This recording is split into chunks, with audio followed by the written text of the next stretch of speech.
আসসালামু আলাইকুম everyone, welcome to বর্ণ পয়েন্ট। আমি তোমাদের বাংলা মেন্টর আশিক। কয়েকদিন আগে আমি তোমাদের বাংলা বইয়ের একটা গদ্য পড়িয়েছিলাম। গদ্যটার নাম ছিল সুবা, হয়তো তোমরা কেউ কেউ দেখেছো। তো চেষ্টা করেছি ভালোভাবে বোঝাতে, আশা করি তোমরা বুঝছো। তো আজকে ভাবলাম যে কয়েকদিন আগে তো গদ্য পড়ালাম, তো আজকে একটা পদ্য পড়াই। তো পদ্যটা হচ্ছে তোমাদের বাংলা বইয়ের আরেকটা ফেমাস কবিতা, সেটা হচ্ছে কপোতাক্ষ নদ। কে লিখেছেন? কপোতাক্ষ নদ লিখেছেন মাইকেল মধুসূদন দত্ত। শোবার বেলায় আমি যে কাজটা করেছিলাম, যে প্রথমে রবীন্দ্রনাথ ঠাকুর তো শোভাটা লিখেছিলেন।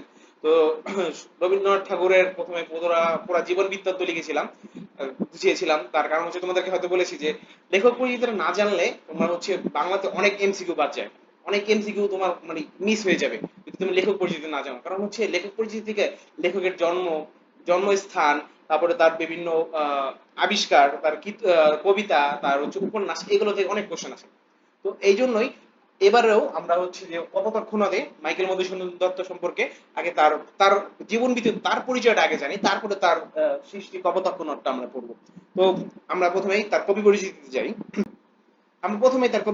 যাই। তো মাইকেল মধুসূদন দত্ত 1824 খ্রিস্টাব্দে 25শে জানুয়ারি যশোর জেলার সাগরদাড়ি গ্রামে জন্মগ্রহণ করেন। তো মাইকেল মধুসূদন দত্ত কবে জন্মগ্রহণ করছে?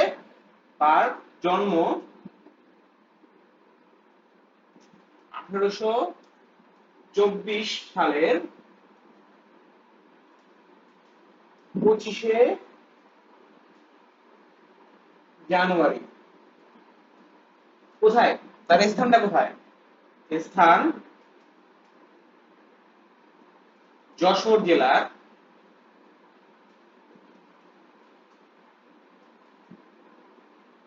সাগরদাড়ি গ্রামে।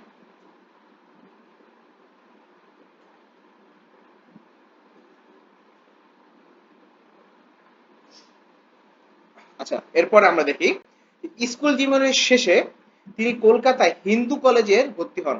তিনি স্কুল জীবন শেষ করে যখন ওনার স্কুল জীবনটা শেষ হয়েছে, তখন তিনি কলকাতায় গিয়ে হিন্দু কলেজে ভর্তি হন।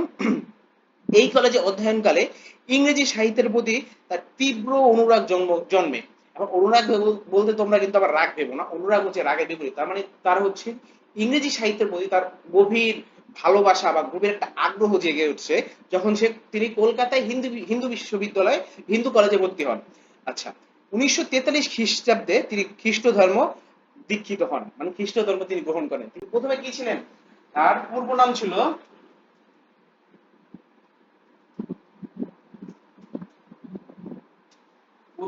হচ্ছে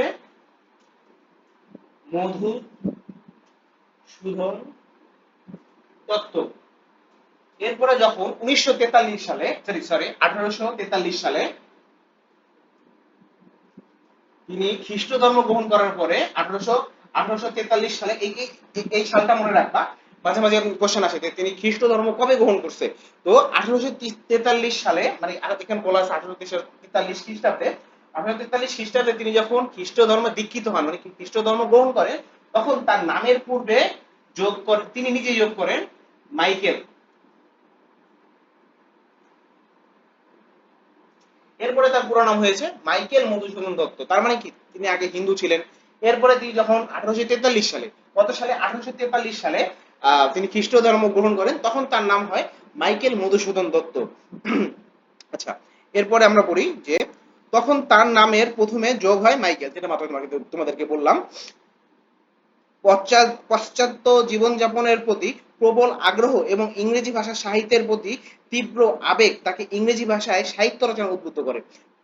পশ্চাত্য পশ্চাত্য জীবনযাপনের প্রতি প্রবল আগ্রহ, তার মানে কি, এখানে পশ্চাত্য জীবনযাপন বলতে বুঝাইছে বিদেশের জীবনযাপন, মানে দেশের বাহিরে যে জীবনযাপনের প্রতি তার প্রবল আগ্রহ ছিল। এবং ইংরেজি ভাষা ও সাহিত্যের প্রতি তীব্র আবেগ তাকে ইংরেজি ভাষায় সাহিত্য রচনা উদ্বুদ্ধ করে। মানে তাকে ইংরেজি ভাষার প্রতি তার তীব্র একটা আবেগের কারণে তার এই যে ইংরেজি ভাষায় সাহিত্য রচনার জন্য তাকে মানে আগ্রহী আগ্রহী বানায় ফেলে, উদ্বুদ্ধ করে। ঠিক আছে? আচ্ছা, এরপরে হচ্ছে পরবর্তীকালে জীবনের বিচিত্র কষ্টকর আম, অভিজ্ঞতায় তার এই ভুল ভেঙেছিল। মানে কি তার জীবনের কিছু কষ্টকর অভিজ্ঞতার কারণে তার এই ভুল হয়ে গিয়েছিল। কোন ভুলটা? যে হচ্ছে তার হচ্ছে ইংরেজি সাহিত্যের প্রতি প্রবল আগ্রহ, বা হচ্ছে ওই যে বিদেশের জীবনযাপনের প্রতি তার অসীম আগ্রহ, এই ভুলটা তার হচ্ছে কখন ভাঙে? যখন পরবর্তীকালে জীবনে বিচিত্র কষ্টকর অভিজ্ঞতা হয়, তখন তার এই ভুলটা ভাঙে। আচ্ছা, বাংলা ভাষায় কাব্য রচনার মধ্য দিয়ে তার কবি প্রতিভার যথার্থ স্ফুতি ঘটে। আচ্ছা, ব্যাপারটা হচ্ছে কি, তিনি যখন বিদেশে যায়, মানে খ্রিস্ট ধর্ম গ্রহণ করার পরে মাইকেল যোগ করে, তারপরে তিনি বিদেশে যান, কারণ কিছু তার হচ্ছে বিদেশি জীবনযাপনের প্রতি তার খুবই আগ্রহ ছিল, এবং ইংরেজি সাহিত্যে তার অসীম মানে ভালোবাসা এবং আবেগ ছিল। তো তারপরে তিনি যখন বিদেশে যান, বিদেশে যে তারপরে তিনি যখন হচ্ছে ইংরেজি সাহিত্য রচনা করেন, তখন আসলে কি, তখন ইংরেজি সাহিত্য ওনার তত ফেমাসিটি পায় নাই যতটা ফেমাসিটি সে বাংলা সাহিত্যে পেয়েছে। তার মানে কি, তিনি হচ্ছে বাংলা কাব্য রচনা করার পরে, বাংলা ভাষায় কাব্য রচনা করার পরে তার কবি প্রতিভার মানে বিকাশ পুরোপুরি ঘটে। ঠিক আছে? তার অমর কীর্তি কি? তার অমর কীর্তি মেঘনাদ বধ কাব্য। এই কোশ্চেনটা অনেক জায়গায় আসে ভাই। তার অমর কীর্তি মানে তার, এটা এটা বলতে পারো যে তোমার তার হচ্ছে বিশেষ একটা সৃষ্টি। আর বিশেষ সৃষ্টি হচ্ছে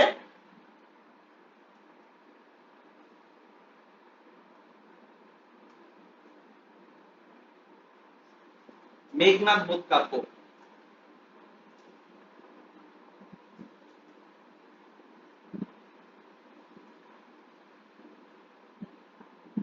এই জিনিসটা তোমাদের মনে রাখতে হবে। মাঝে মাঝে এই কোশ্চেনটা আসে যে তার বিশেষ সৃষ্টি কি? তার বিশেষ সৃষ্টি হচ্ছে মেঘনাদ বধ কাব্য। তার অন্যান্য কাব্য হচ্ছে তিলোত্তমা সম্ভর, সম্ভব কাব্য, বীরঙ্গনা কাব্য, বর্জাঙ্গনা কাব্য, চতুর্দশপদী কবিতাবলী। মাইকেল মধুসূদন দত্ত কিন্তু এই চতুর্দশপদী কবিতার জন্য খুবই বিখ্যাত ছিলেন। চতুর্দশপদী কবিতা কি তোমরা একটু পরেই বুঝতে পারবে, তোমাদেরকে আমি এক্সপ্লেন করব। আচ্ছা, তার নাটক কি ছিল? তার নাটক ছিল হচ্ছে কৃষ্ণকুমারী, শর্মিষ্ঠা, পদ্মবতী এবং প্রহসন। এই চারটা ছিল। তার নাটক কিন্তু বেশি ছিল না। এই চারটা নাটক তোমরা একটু মুখস্থ করে নেবে, ঠিক আছে? প্রহসন ছিল। তো কি কি ছিল? তার কৃষ্ণকুমারী ছিল, শর্মিষ্ঠা ছিল, পদ্মবতী ছিল এবং প্রহসন ছিল তার নাটক।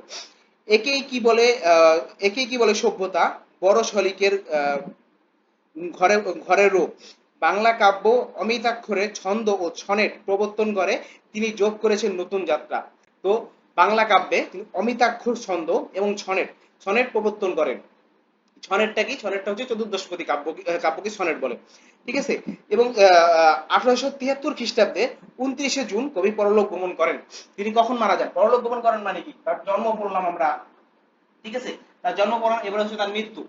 পরলোক গমন মানে কি? তিনি হচ্ছে মারা যান। কত সালে তিনি মারা যান? তিনি মারা যান হচ্ছে 1873 খ্রিস্টাব্দের 29শে জুন। কত? 1873 খ্রিস্টাব্দে, 73 সালের 29শে জুন। তো এখানে ইম্পর্টেন্টটা কি? তার জন্ম, এবং হালকা ইম্পর্টেন্ট হচ্ছে তার জন্মস্থান, এবং হচ্ছে তিনি আগে ছিলেন মধুসূদন দত্ত যখন হিন্দু ধর্ম ছিল। এরপরে যখন 1843 সালে, এই সালটা ইম্পর্টেন্ট, যে তিনি কত সালে হচ্ছে খ্রিস্ট ধর্মে দীক্ষিত হন, মানে খ্রিস্ট ধর্ম কত সালে গ্রহণ করেন? 1843 সালে তিনি খ্রিস্ট ধর্ম গ্রহণ করে তার নামের পূর্বে, মানে মধুসূদন দত্তের পূর্বে তিনি মাইকেল অ্যাড করেন। তার মানে তখন তার পুরো নামটা হয়ে যায় মাইকেল মধুসূদন দত্ত। এবং তার বিশেষ সৃষ্টি বা তার আর এই অসীম সৃষ্টির ভিতরে একটা হচ্ছে বিশেষভাবে মেঘনাদ মেঘনাদ বধ কাব্য। এই জিনিসটা খুবই ইম্পর্টেন্ট, এটা বেশি মনে রাখবা। আর তার মৃত্যু কত সালে? 1873 সালে। আর তার বিশেষ করে যে নাটকগুলো আছে, যে চারটা নাটক, ওগুলো ওগুলো অনেক ইম্পর্টেন্ট। এই চারটা নাটক তোমরা আসলে মুখস্থ করে নেবে, তাহলে হচ্ছে এমসিকিউ তে তোমাদের সুবিধা হবে। ঠিক আছে? তাহলে এখন আমরা মেন কবিতায় চলে যাই। আচ্ছা, তাহলে কবিতাতে কি ছিল প্রথমে? কবিতাতে প্রথমে ছিল সতত হেনত, সতত হেনত তুমি পরমন মনে। সতত মানে কি এখানে? সতত মানে হচ্ছে সর্বদা। এই জিনিসটা মনে রাখবা, সতত মানে কি? সতত এখানে এই কবিতায় কিন্তু অনেক সততা, সতত অনেক বড় অনেকবার আছে। তো সতত হেনত তুমি পরমর মনে, সতত হেনত তুমি পরমর মনে, তার মানে হচ্ছে সর্বদা হেনত। এখানে হে নদ কে, নদ কোনটা হচ্ছে? নদ কিন্তু কপোতাক্ষ নদ, মানে তার হচ্ছে এই যে যশোর জেলায়, যশোর জেলার সাগরদাড়ি গ্রামে যে ইয়া ছিল, তার ওই সাগরদাড়ি গ্রামের পাশে তার এই এই নদটা ছিল কপোতাক্ষ নদ। তো তুমি এটাই বলেছে সে সর্বদা এ নদ মানে কপোতাক্ষ নদ তুমি পরমোর মনে, মানে তোমাকে আমার মনে পড়ে এরকম বুঝিয়েছে। সতত তোমার কথা ভাবিয়ে বিরলে, বিরল মানে কি আড়ালে বা মনে মনে, সর্বদাই তোমার কথা আমি মনে মনে ভাবি, ঠিক আছে।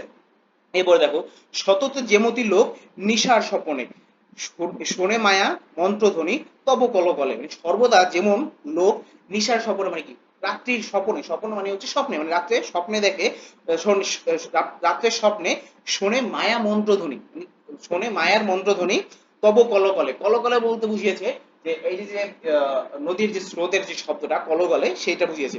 জুড়াই এ কান আমি ভ্রান্তির ছলনে, মানে কি আমি স্বপ্ন দেখে তোমার প্রায় স্বপ্ন দেখে তোমার যেই নদীর যে শব্দ কলকল শব্দ সেটা আমি আমার কানকে জুড়াই, জুড়াই আমার কান যে ভ্রান্তির ছলনে, মানে আমি আমার তোমার এই স্বপ্নে তোমার নদের ঢেউয়ের শব্দ শুনে আমি আমার কানকে জুড়াই।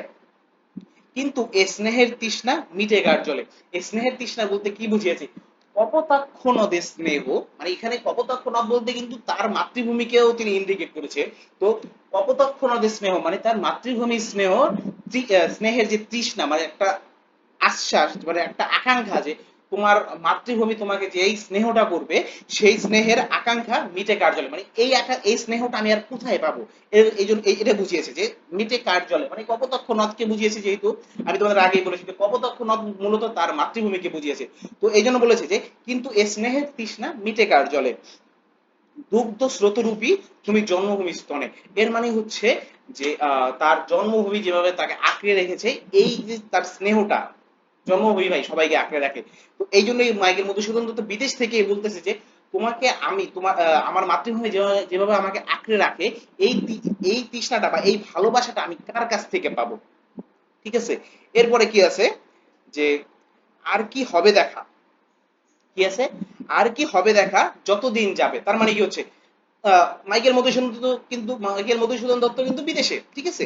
তখন উনি লিখেছে আর কি হবে দেখা, তার সাথে মানে কার সাথে, কপোতাক্ষ নদ সাথে, তার মানে হচ্ছে কি তার মাতৃভূমির সাথে, তার মাতৃভূমির সাথে কি তার আর দেখা হবে যতদিন যাবে, মানে যতদিন সে বাঁচবে ততদিন কি তার মাতৃভূমির সাথে একবারও দেখা হবে, মানে কপোতাক্ষ নদের সাথে দেখা হবে। তো প্রজারূপে রাজারূপ সাগরের দিতে বাড়িরূপ করো তুমি এ মিনতি গাবে, এর মানে হচ্ছে এই দুইটা লাইনের মানে হচ্ছে যে বাড়িরূপ কর হচ্ছে প্রজারা যেই ভাবে বা যেভাবে রাজাকে কর দেয় সেভাবে হচ্ছে কপোতাক্ষ নদ কাকে কর দিচ্ছে, সাগরকে, সাগরকে কর দিচ্ছে, এই লাইনটা বুঝিয়েছে, ঠিক আছে। নাম বঙ্গজ জনের কানে সখী সখারিতে, মানে বাংলা মানুষের কাছে বাংলা মানুষের কাছে কাছে এই প্রচারটা করার কথা। নাম তার এ প্রবাসে মজি প্রেম ভাবে লইছে যে নাম তব বঙ্গের সঙ্গীতে, এই পুরো ছন্দটা মানে এই পুরো অংশটার মেনটা হচ্ছে যে তোমার তোমার সাথে কি আমার আর দেখা হবে কোনোদিন, যে কোনোদিন কি যতদিন আমি বাঁচবো ততদিন কি দেখা হবে, যদি দেখা নাও হয়, ঠিক আছে। আমি আমার কবিতার দ্বারা, তিনি বিদেশে থেকেই তার কবিতার দ্বারা, বাংলা কবিতার দ্বারাই বাংলাকে বা তার মাতৃভূমি কপোতাক্ষ মাতৃভূমিকে অথবা কপোতাক্ষ নদকে পুরা পৃথিবীর কাছে যে এই যে লেখা হয়েছে যে নাম তার এ প্রবাসে মজি প্রেম ভাবে, মানে তার তিনি কপোতাক্ষ নদ তার মাতৃভূমিকে তিনি প্রবাসে বসেই কিন্তু ভাবতেছে তার কথা, এবং লইছে যে নাম তব বঙ্গের সঙ্গীতে, মানে বঙ্গের সঙ্গীত বাংলার সঙ্গীতে, ব্যাপারটা বুঝিয়েছে যে তিনি প্রবাসে বসেই তার কবিতার মাধ্যমে বাংলাকে অথবা অর্থাৎ তার মাতৃভূমিকে তিনি সকলের কাছে পৌঁছে দিতে যাচ্ছেন। এই লাইনটা হচ্ছে এই প্যারাটুকুর অর্থ, ঠিক আছে। আচ্ছা, আরেকটা জিনিস তোমাদেরকে আমি প্রথমে বলেছিলাম যেটা যে চতুষ্পদী কাব্য, চতুষ্পদী কি, ঠিক আছে। চতুষ্পদী মধ্যে আমরা তুমি বইয়ে যখন দেখবা যে এই মাইকেল মধুসূদন দত্তের বেশিরভাগ কবিতা হচ্ছে তার হচ্ছে প্রত্যেকটা লাইনে 14টা করে অক্ষর থাকে। কপোতাক্ষ নদে তোমরা দেখো তোমার যে কোনো একটা লাইনে দেখো মানে 14টা করে অক্ষর, জাস্ট আকার রসিকার বাদ দিয়ে জাস্ট অক্ষর 14টা করে আছে, এবং প্রত্যেকটা 14টা লাইন আছে, পুরা কবিতায় 14টা লাইন আছে। তো এই জন্য বলছি চতুর্দশ কবিতা, যেটা সনেট বলে। মাঝে মাঝে আসে যে সনেটটা কি, সনেটটা হচ্ছে চতুর্দশ এই 14টা লাইনের কবিতা বা 14টা অক্ষরের কবিতা। আচ্ছা, আরেকটা জিনিস হচ্ছে সেটা হচ্ছে তোমার হচ্ছে শব্দার্থ টীকাতে এই কবিতার জন্য খুবই ইম্পর্টেন্ট একটা জিনিস, সেটা হচ্ছে যে কপোতাক্ষ নদ একটি চতুর্দশপদী কবিতা, তোমাদেরকে মাত্রই বললাম চতুর্দশপদী কবিতা কি, এবং এখানে এর মিল বিন্যাস ভাই এটা অনেকবার আসছে ভাই, বেশিরভাগ বোর্ডে এই মিল বিন্যাসের কপোতাক্ষ নদের মিল বিন্যাসটা কি, মিল বিন্যাসটা একটা ছন্দে আছে, ঠিক আছে, এই ছন্দটা চাই। ছন্দটা কি শুনতে অকওয়ার্ড লাগবে, বাট এটা জাস্ট তোমরা মুখস্থ করে যাবা।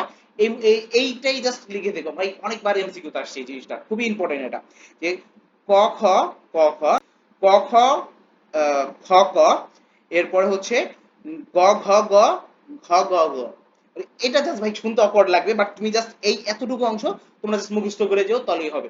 এতটুকুতেই এই জাস্ট এমসিকিউতে এই সিকোয়েন্সটা আসে যে কোনটার পরে কোনটা, কর পরে খ নাকি খর পরে ক, এরকম করে আলাদা আলাদা ভাবে দেয়, জাস্ট চারটা অপশন তো, তো ওরকম ভাবে আলাদা আলাদা জাস্ট, কিন্তু তোমরা জাস্ট এই সিকোয়েন্সটা মনে রাখতে পারলে এই একটা এমসিকিউ তোমরা ডেফিনেটলি পেরে যাবে। তো আজকে এই পর্যন্তই। তো আজকে আমরা কপোতাক্ষ নদকে এখানেই শেষ করি, এবং ভালো লাগলে অবশ্যই সাবস্ক্রাইব করবা এন্ড পাশে থাকবা। ধন্যবাদ।